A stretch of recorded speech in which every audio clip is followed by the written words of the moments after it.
વિરમગામ તાલુકાના નળકાંઠાના કાયલા ગામમાં નજીવી બાબતે બોલાચાલી બાદ લોખંડની પાઇપ અને લાકડીઓ વડે હુમલો, 2 લોકો ઇજાગ્રસ્ત. વિરમગામ નળસરોવર પોલીસ મથકમાં 5 શખ્સો સામે ફરિયાદ નોંધાઈ.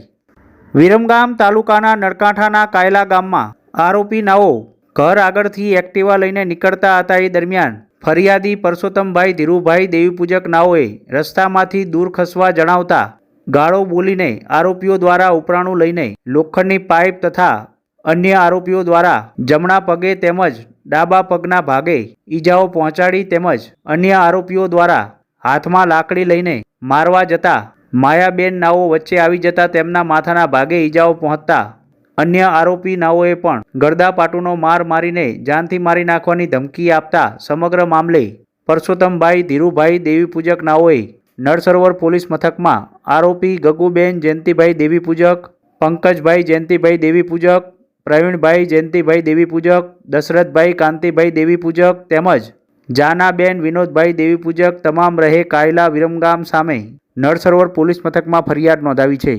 નળસરોવર પોલીસે તમામ સામે ગુનો દાખલ કરીને વધુ તપાસ હાથ ધરી છે.